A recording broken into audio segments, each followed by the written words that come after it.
Nosotros, los pueblos de las Naciones Unidas, resueltos a preservar a las generaciones venideras del flagelo de la guerra que 2 veces durante nuestra vida ha infligido a la humanidad sufrimientos indecibles. A reafirmar la fe en los derechos fundamentales del hombre, en la dignidad y el valor de la persona humana, en la igualdad de derechos de hombres y mujeres y de las naciones grandes y pequeñas.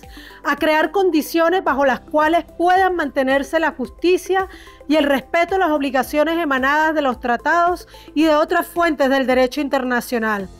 A promover el progreso social y a elevar el nivel de vida dentro de un concepto más amplio de la libertad, y con tales finalidades a practicar la tolerancia y a convivir en paz como buenos vecinos, a unir nuestras fuerzas para el mantenimiento de la paz y la seguridad internacionales, a asegurar mediante la aceptación de principios y la adopción de métodos que no se usará la fuerza armada sino en servicio del interés común, y a emplear un mecanismo internacional para promover el progreso económico y social de todos los pueblos. Junio de 1945. Este es el inicio de la Carta de las Naciones Unidas. 80 años después, vemos una organización de las Naciones Unidas en crisis. ¿Pero qué está en crisis? ¿Las Naciones Unidas? ¿Los estados? ¿El derecho internacional? ¿La comunidad internacional o la humanidad toda?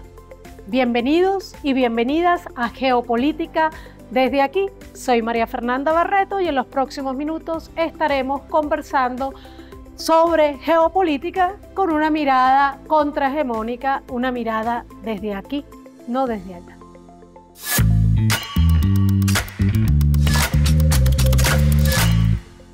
Vamos ahora a leer nuestros titulares. Diario Las Américas. Presidente Trump. La ONU crea los conflictos y los financia. Infobae. Donald Trump advirtió en la ONU a las redes del narcotráfico dirigidas por Nicolás Maduro. Los vamos a bombardear. Semana. El discurso de Petro en la ONU ante un auditorio casi vacío nos sorprende. Y ese simbolito que tenía en la camisa de la muerte no lo aceptamos. La Razón. Un artículo de opinión que titula Un gran discurso de Netanyahu. La paz solo es posible derrotando a Hamas. De nuevo vemos cómo los titulares en los cuales tuvo mucho impacto la Asamblea General de las Naciones Unidas no hace más que reflejar una visión hegemónica de lo que ahí aconteció, una visión distorsionada, absolutamente parcializada de la realidad, parcializada a favor de los intereses imperialistas. Se insiste en exaltar los terribles y patéticos discursos de Donald Trump y Benjamín Netanyahu, mientras se critica no solamente a Petro, sino también de soslayo se critica al propio Libertador, cuyo símbolo cargaba en la camisa, y se ocultan todos los discursos contrahegemónicos, los discursos que levantaron la voz por los y las oprimidas del mundo en esta Asamblea General, que sin duda ha tenido mucho impacto en la opinión pública mundial, pero que, como siempre, las grandes corporaciones mediáticas y ese cartel que han constituido las grandes corporaciones mediáticas se encargan de filtrar y de distorsionar para impedir que la mayoría de nosotros y nosotras podamos enterarnos de qué pasó directamente en esta Asamblea General. Por eso es tan importante que no nos dejemos guiar, o mejor dicho, envenenar y enceguecer por estos carteles que dicen informarnos, pero que en realidad nos están manipulando y nos están imponiendo su visión del mundo, una visión desfavorable para los intereses de nuestros pueblos.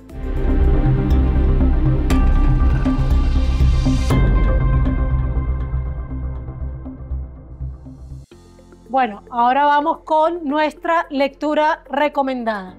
Y el día de hoy voy a recomendarles este discurso de apertura del año judicial 2024 que dio el magistrado, pero que es además un excelente compañero, profesor, sociólogo, abogado, Luis Fernando Damiani Bustillos. Este discurso, que fue publicado por la editorial Trinchera y que pueden conseguir fácilmente, se llama Imperialismo, Resistencia y Renacimiento. Es muy breve, pero es un excelente recorrido por la situación actual y una valoración de Venezuela dentro de ese contexto geopolítico actual. Voy a leerles un extracto de este texto. En esta fase del desarrollo del capital, los estados, guiados por el autoritarismo del mercado y por el fascismo financiero, se caracterizan por procesos de desmocratización y despolitización.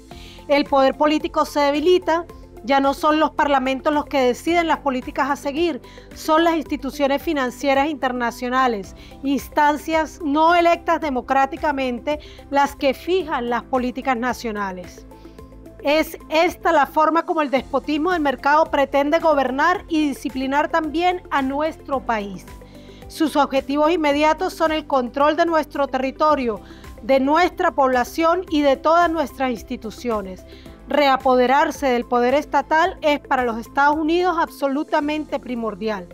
Es por tal razón que Venezuela está expuesta a un permanente sobresalto, a una desestabilización política y económica continuada. Frente a esa enorme amenaza, debemos profundizar los procesos democráticos de toma de decisión, distribuyendo el poder en todas las instancias de participación social. Es imprescindible ampliar y profundizar en toda Venezuela la presencia y la actuación del poder popular organizado. Este texto de Luis Fernando Damiani Bustillos es el texto recomendado del día de hoy. Y la película que vamos a recomendarles el día de hoy es un clásico. Pero no tengan miedo de ver un clásico, porque no es un clásico nada tedioso, es un clásico maravilloso del cine mudo llamado Tiempos Modernos, dirigido, hasta actuado y hasta el guion hizo Charles Chaplin, y es una descripción maravillosa y un análisis maravilloso del capitalismo en sus inicios de la industrialización, digamos, más fuerte a principios del siglo XX. Vemos ahí literalmente cómo la máquina se traga al hombre trabajador. Vemos también ahí cómo ese trabajador se convierte por su conciencia y casi por accidente en la vanguardia de la lucha de los trabajadores y las trabajadoras. Tiempos Modernos es una excelente reflexión política para entender la raíz de este capitalismo, sobre todo en esta etapa del siglo XX y también del siglo XXI. Nos presenta una reflexión maravillosa y es una película sumamente divertida de 1936, pero créanme que la van a disfrutar, se consigue muy fácilmente en internet y bueno, nosotros particularmente además la hemos usado en muchas ocasiones con gente muy joven, la hemos proyectado en comunidades, en barrios, en comunidades campesinas y siempre ha sido un éxito, así que confíen en esta recomendación que les damos el día de hoy.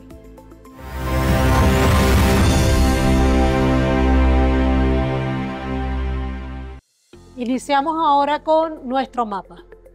Y por supuesto que el mapa del día de hoy arranca en Egipto, porque hasta el momento en el que grabamos este mapa, se están desarrollando allí en Egipto las conversaciones para hablar sobre un acuerdo de paz posible en Gaza. Un acuerdo que tiene que ver con una propuesta bastante engañosa hecha por Donald Trump, pero a la que jamás ha respondido poniendo en claro que hay límites que no va a pasar. Por ejemplo, mientras Donald Trump pretende dirigir él y además convoca a un viejo experto en esto de operaciones de falsa bandera, guerras imperialistas, que es Tony Blair, a dirigir Gaza según sus operaciones, que además pretende desaparecer a Hamas, pues Hamas ha dicho no, vamos a sentarnos a negociar, pero vamos a hablar entre palestinos, vamos a pensar cómo dirigir el destino de nuestro territorio, los propios palestinos y palestinas, en acuerdo, y en ningún momento tampoco ha dicho que esté dispuesto a perder el papel que le toca en la historia como organización política militar legítima y legal, por cierto, en la zona de Gaza. Esperemos a ver qué resulta de estas conversaciones, porque hoy, justamente el día que estamos grabando aquí, se están cumpliendo 2 años de este tiempo en el que se ha profundizado el terrible genocidio que comete el sionismo, y no hablo solo de Israel, sino del sionismo, contra el pueblo palestino. Y decimos que en estos 2 años se ha agudizado porque en realidad este genocidio tiene ya poco más incluso de 80 años. Venimos a nuestra América, y en nuestra América, por supuesto, hay que mencionar que hay fuertes conflictos en este momento, levantamientos populares contra 2 gobiernos, no de derecha, de ultraderecha, como lo son la dictadura de Dina Boluarte en el Perú y este gobernante tan vinculado al narcotráfico y a las mafias bananeras como es el actual presidente de Ecuador. Obviamente que Venezuela sigue siendo epicentro de todo el análisis geopolítico de nuestra América, no solo porque hablamos de geopolítica desde aquí, sino porque realmente las amenazas contra Venezuela continúan, ya lo vimos en los titulares, continúa la narrativa del Estado narcotraficante, continúa los Estados Unidos usando su excusa para sepultar el derecho internacional humanitario, el derecho público y los derechos humanos. Las imágenes de ataques que además son ilegales, incluso dentro de la legislación estadounidense, a embarcaciones que presumiblemente venezolanas, presumiblemente cargadas de droga, porque nada de esto se ha comprobado a ciencia cierta, pues siguen reproduciéndose por parte de las autoridades de la Casa Blanca como si fueran acciones legítimas, cuando en realidad son gravísimas violaciones a los derechos humanos y al derecho internacional, al derecho internacional humanitario en particular. Pero vamos a hacer zoom en nuestro mapa hacia el epicentro de nuestro análisis el día de hoy. Y por supuesto que vamos a Nueva York, donde se encuentra la sede principal de la Organización de las Naciones Unidas, por cierto, gracias a las gestiones de Rockefeller. Y ya esto nos va entonces diciendo cómo desde sus inicios el imperialismo fue hegemonizando las Naciones Unidas, la naciente organización internacional cuyas primeras palabras al mundo leímos al inicio de este programa, que lucía tan bien intencionada, pero que comenzó de hecho a ser secuestrada por los intereses imperialistas, en este caso enclavados aquí en el epicentro del capitalismo mundial, que es los Estados Unidos, secuestrando ya entonces la sede, porque Digo secuestrar porque se ha atrevido incluso a negar visas a algunas personas a lo largo de estos 80 años para asistir a las reuniones de las Naciones Unidas. Y vimos entonces en esta asamblea de las Naciones Unidas, la asamblea número 80, cómo Nueva York se convirtió en el podio donde hablaron los más importantes líderes y lideresas políticas del momento. Pero esta ocasión, esta asamblea general, tuvo algo muy impactante como, digamos, como matriz, y es que todos y cada uno quienes subieron al podio hablaron de la crisis de las Naciones Unidas. Lo que varió fue las interpretaciones de esa crisis, y allí en Nueva York se comenzaron a idear estos tales acuerdos que está proponiendo Donald Trump para Gaza, y de los cuales vamos a conversar en nuestra siguiente sección. Pero también aquí hablaron varios presidentes y, entre comillas, presidentas de nuestra América, y lo entrecomillo porque Dina Boluarte asumió ilegítimamente la presidencia del Perú, y allí una vez más en el podio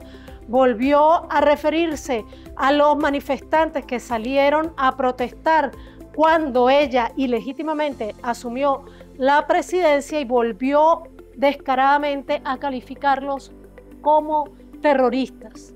Pero también descaradamente salió el dictador millennial Bukele a hablar de cómo se ha recuperado la democracia en El Salvador y cómo son falsas esas narrativas de que se violan derechos humanos, cuando aquí en Venezuela además hemos tenido pruebas de primera mano sobre cómo se están violando terriblemente los derechos humanos en El Salvador. Por supuesto que también se dieron discursos muy dignos. Habló el canciller venezolano Iván Gil, habló el presidente Gustavo Petro, hablaron los representantes de África, de Asia, de Eurasia. Hablando de los discursos dignos, no vamos a hablar de los más indignos en profundidad, que son por supuesto los europeos y el discurso de Donald Trump, pero eso va a ser materia de nuestro dialogando, así que vamos a dejar hasta aquí el mapa del día de hoy.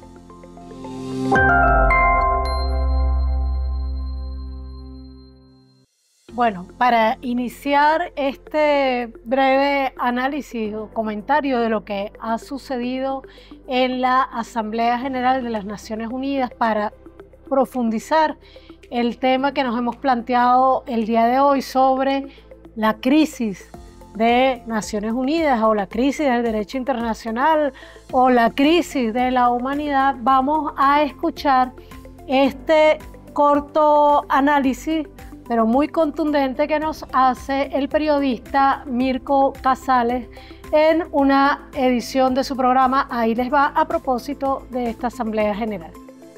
Con su peculiar estilo, parecía que Trump iba a robarse el show en la 80ª Asamblea General de Naciones Unidas, pero tal vez como otra señal de los tiempos tan revueltos que vivimos, su presencia en el encuentro será más recordada por los problemas de escaleras mecánicas y teleprompter ocurridos a su paso que por sus anuncios. Durante su intervención y en encuentros paralelos, el presidente estadounidense insistió en sus temas predilectos como migración y aranceles. Volvió a autocandidatearse al Nobel de la Paz, presumiendo de, según sus cuentas, haber acabado con 7 guerras, y en una misma reunión pidió a Erdogan que dejara de comprar petróleo ruso y casi al mismo tiempo, entre risas, lo señaló como experto en amañar elecciones.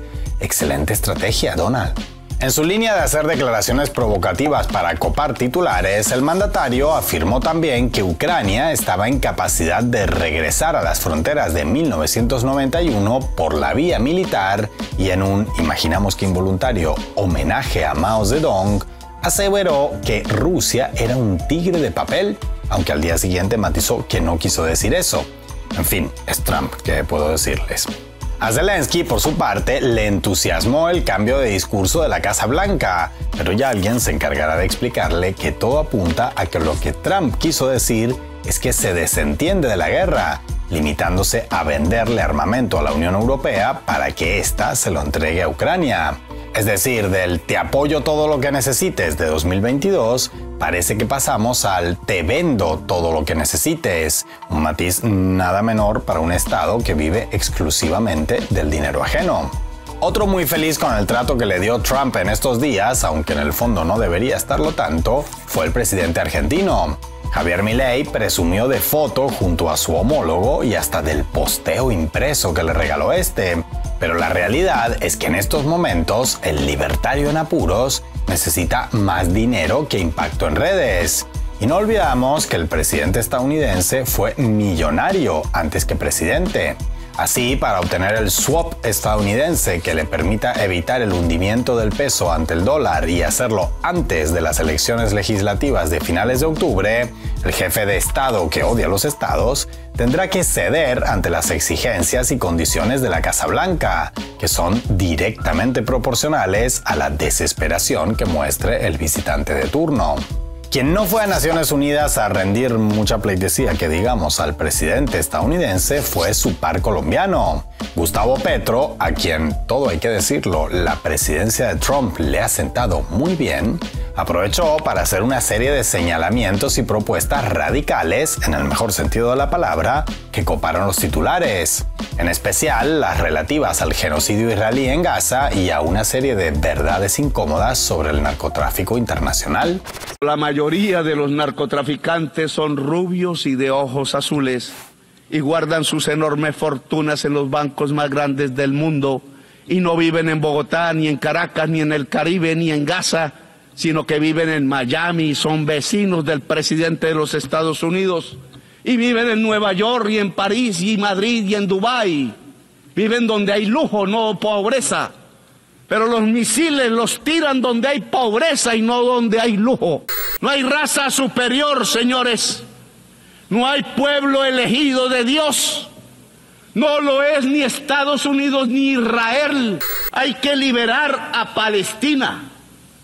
Invito a los ejércitos del Asia, de los pueblos eslavos que derrotaron con tanto heroísmo a Hitler, a los ejércitos latinoamericanos de Bolívar, de Garibaldi, que también tuvo uno en Italia, de Martí, de Artigas, de Santa Cruz. Ya sobran las palabras. Es la hora de la espada, de la libertad o muerte de Bolívar, de rebelión y de existencia. No contento con agitar dentro de Naciones Unidas, el mandatario se unió a una protesta callejera en Nueva York, donde junto al músico y activista Roger Waters, armado de un megáfono, animó a los soldados estadounidenses a desobedecer a la Casa Blanca y ponerse al servicio de Palestina. En respuesta, el gobierno de Trump anunció que revocaría el visado estadounidense de Petro, castigo que sin duda el presidente colombiano lucirá como quien es premiado con una medalla al mérito. Quien también se paseó por Nueva York y, al contrario que Petro, sin ninguna consecuencia en su contra, fue Ahmed al-Shara, hasta hace unos meses fugitivo de la justicia estadounidense por haber liderado la rama de Al-Qaeda en Siria. No cualquiera puede decir que fue invitado de honor en Nueva York en septiembre, habiendo sido alto miembro de Al-Qaeda. El antes conocido bajo el alias de Mohammed al-Golani, acudió como máximo representante del país árabe y ejerció como orador ante la ONU. Ojo, la Realpolitik está llena de momentos duros de tragar y nadie en política se libra de ellos en algún momento de su carrera. Pero una cosa es la Realpolitik y otra perder el recato por completo.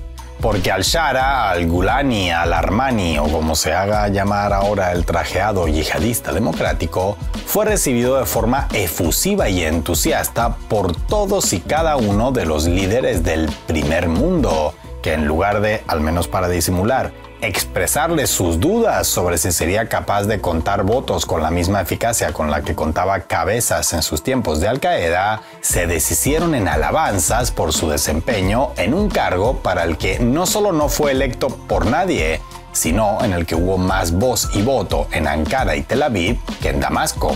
Tal vez como reflejo de esta flexibilidad de la comunidad internacional, durante un breve encuentro entre Antonio Guterres y el canciller ruso Sergei Lavrov, el secretario general de Naciones Unidas le compartió un chiste, su chiste, no el nuestro, que decía que la diferencia entre las reglas de protocolo y Al-Qaeda es que con Al-Qaeda al menos siempre se puede negociar. El secretario de Naciones Unidas haciendo chistes sobre Al-Qaeda mientras un ex líder de Al-Qaeda está de visita oficial en Nueva York. Me lo decía un vidente en 2001 y me reía en su cara. Sin embargo, el auténtico protagonista, muy a su pesar, de esta 80ª Asamblea de la ONU fue Benjamín Netanyahu. El primer ministro israelí tuvo un accidentado paso por Nueva York ya desde que despegó de Tel Aviv, puesto que su avión oficial tuvo que ir zigzagueando la trayectoria debido a su cada vez más lógico miedo a ser arrestado en sus traslados. Aunque finalmente la aeronave logró llegar a Estados Unidos sin contratiempos, su momento estelar lo aguardaba a la hora de intervenir ante la Asamblea. Justo instantes antes de empezar su discurso, decenas de delegaciones comenzaron a abuchearlo y a abandonar la sala, entre los gritos y martillazos del desdichado funcionario de la ONU que trataba de conducir la sesión. Así, Netanyahu tuvo que exponer sus ya tradicionales cartulinas, que una profesora de kindergarten rechazaría por demasiado simples, ante un auditorio inusualmente desolado. Un suceso prácticamente inédito en este tipo de eventos, donde las salidas de representantes en medio de sesiones, y ni qué decir ya de abucheos, suelen ser contadas y en pequeñas dosis, y que sirve de termómetro del grado de antipatía que se ha ganado, con todo merecimiento, la entidad sionista en el mundo, con un Netanyahu que además de tener que moverse zigzagueando en avión, ahora también debe hacerlo entre asientos de la ONU. Tal como lo plantea allí el periodista de Russia Today, realmente esta asamblea ha dejado muchas noticias, ha sido muy noticiosa porque se dieron en ella discursos realmente escandalosos como el discurso de Donald Trump, este director de el imperialismo y sus guerras en este momento, que más allá de andar amenazando permanentemente a Venezuela, de andar atacando permanentemente a los pueblos de nuestra América, de amenazar con guerras arancelarias, pero también con guerras directamente militares, estaba en esta Asamblea General de nuevo exigiendo que se le entregue el Premio Nobel de la Paz, y como dijimos ya anteriormente en este mismo canal, tomando en cuenta que el Premio Nobel de la Paz ya lo recibieron Barack Obama, ya lo recibió Juan Manuel Santos, incluso alguna vez se trató de postular al propio Hitler para que recibiera el Premio Nobel de la Paz, pues creemos que no es tan incoherente que Donald Trump también exija su premio Nobel, porque es un premio Nobel de la guerra.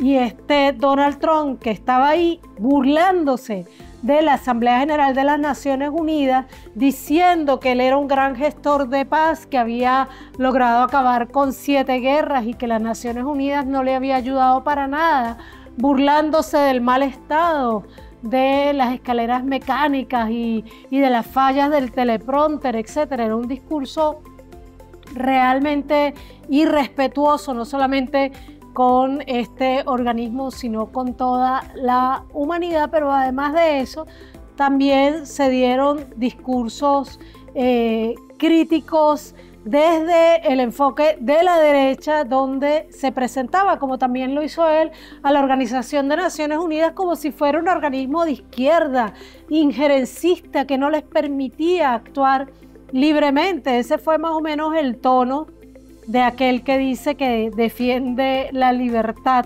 a ultranza, que es Javier Milei, la libertad de explotar, la libertad de oprimir, la libertad de violentar a la gente, de violentar a nuestros pueblos. Esa es la libertad que reclamaba Javier Milei. El mismo tono tuvo Bukele, el mismo tono tuvieron algunos gobiernos europeos y otros gobiernos como el gobierno de Erdogan, también el gobierno de Burkina Faso, hablaron sobre la necesidad, por ejemplo, de reconfigurar esa organización de las Naciones Unidas, sobre todo su Consejo de Seguridad, y particularmente Erdogan, en un libro que leímos hace un tiempo, escrito por él mismo, llamado algo así como Construyendo un Mundo Más Justo, hablaba de la necesidad de eliminar el derecho a veto y ampliar ese Consejo de Seguridad, por supuesto en ese libro dándole un rol muy protagónico al país que él dirige, a Turquía. También hubo otros discursos que más bien reclamaron más acción de parte de la Organización de las Naciones Unidas para defender las causas justas de la humanidad. Palestina estuvo muy presente en todas las disertaciones de esta Asamblea General. La Asamblea además reaccionó muy dignamente ante la presencia de Netanyahu, que hay que decir que habían organizado la agenda para que estuviera a primera hora de la mañana, de modo tal que no tuviera que lidiar con la presencia de la mayoría de la gente en la Asamblea General, porque si no el escándalo habría sido mayor, pero aún así se generó bastante escándalo con su presencia y, como vimos, básicamente se desalojó la sala porque su presencia fue francamente repudiada en esta asamblea. El discurso estrella de Nuestra América en esta asamblea, digo estrella también desde la cantidad de análisis y citas que se han hecho, fue el discurso de Gustavo Petro, hablando sobre ese fracaso de este sistema internacional para detener el genocidio, incluso siendo un poco grandilocuente al convocar a los ejércitos de Nuestra América, incluso a los ejércitos libertadores, pero también a los ejércitos rusos o soviéticos, porque habló de esos que derrotaron a Hitler, que fue por supuesto el ejército de la Unión Soviética y el pueblo de la Unión Soviética, a liberar Gaza. Pero digo que fue grandilocuente porque decir esto cuando todavía Colombia continúa siendo parte de la OTAN es un poco contradictorio, pero además sí está Colombia dispuesta a ser vanguardia de un ejército para defender al pueblo palestino, pues es el ejército de Nuestra América que tiene fuerzas más cercanas, porque hay cerca de 200 militares de Colombia que forman parte del Batallón Colombia y están desde hace varias décadas en la península del Sinaí, ahí en la frontera de Palestina. Además de eso, por supuesto, estuvo el discurso del canciller Iván Gil, el discurso del canciller ruso, de China. Todos esos discursos dejaron claro que hay una crisis de la Organización de las Naciones Unidas.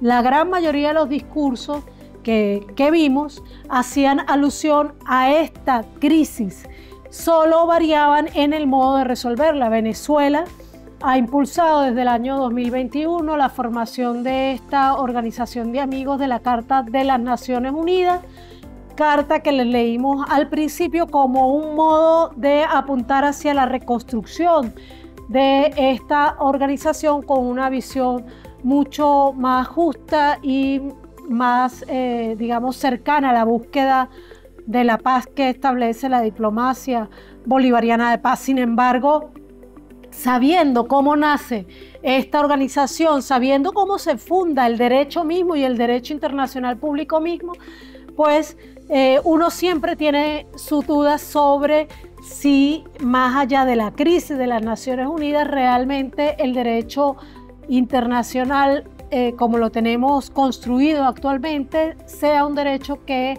se ajuste a los intereses de los pueblos en el siglo XXI y sea un derecho capaz de garantizar la paz. Por eso también desde Venezuela y desde estos países no subordinados como Irán, como Rusia, como China, como por supuesto como Palestina y como Cuba, como tantos otros pueblos del mundo, han venido fortaleciendo alternativas a la Organización de las Naciones Unidas. Esta organización de los países amigos de la Carta de las Naciones Unidas es un intento por hacer otra instancia de organización para tratar de reparar todo esto que está mal en la llamada comunidad internacional, que hace mucho que no es comunidad, o tal vez nunca ha sido comunidad, pero que bueno, que es una forma de organizar el sistema internacional. Pero creo que son más interesantes alternativas como el BRICS, como el ALBA TCP, y bueno, tantas otras que han venido surgiendo. Entre ellas, China lanzó este mismo año, hace unos pocos meses, esta OIMED, que es una organización internacional de mediaciones, que es el primer organismo creado específicamente para tratar de mediar en los conflictos internacionales, porque está claro que la Organización de las Naciones Unidas no ha sido capaz o no ha querido como organización detener la brutalidad que estamos viendo en Gaza, y no nos cansamos de insistir en ello. Estamos en estos días llegando a los 2 años del 7 de octubre, a partir del cual se ha iniciado la etapa más violenta, terrible del genocidio del sionismo contra Palestina, y las cifras son escandalosas, son muy dolorosas. Estamos hablando de cerca de 80.000 personas asesinadas por el sionismo en territorio palestino. El 70% de esas 80.000 personas son mujeres, niños y niñas. Estamos hablando de más de 10.000 personas que continúan bajo los escombros de Gaza. Esas personas están ahí bajo los escombros, como bajo los escombros está el derecho internacional, como bajo esos escombros está la Organización de las Naciones Unidas. Y además hay que decir, más de 1.000 trabajadores de la salud también han sido asesinados y asesinadas en estos 2 años. Más de 250 periodistas han sido asesinados y asesinadas en Gaza tan solo en estos 2 últimos años. Estamos hablando de que más de 21.000 niños y niñas han perdido al menos un miembro. Han perdido un brazo, han perdido una pierna, han perdido un ojo. Estamos hablando de que han muerto solamente en estos 2 últimos años más de 450 personas por hambre, pero no han muerto por hambre, han sido asesinadas por el bloqueo brutal de Israel, y 150 de esas 450 personas son niños y niñas palestinas que han muerto por un bloqueo genocida.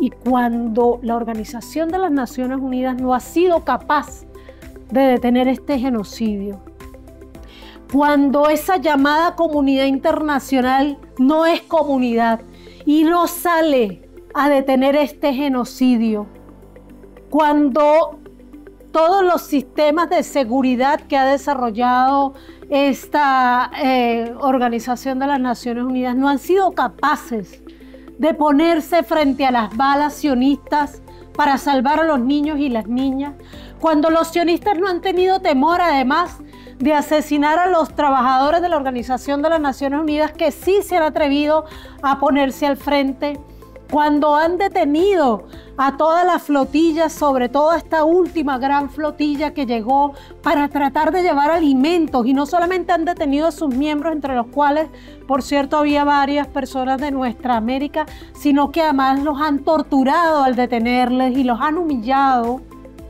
Cuando todo eso pasa ante los ojos del mundo, cuando los pueblos reaccionamos, algunos más, algunos menos, pero no lo hacemos masivamente ante este genocidio, cuando los pueblos de nuestra América apoyan la defensa de Venezuela, de Cuba, ante el brutal bloqueo, ante las amenazas de Trump, pero las manifestaciones no son masivas, ¿qué está en crisis?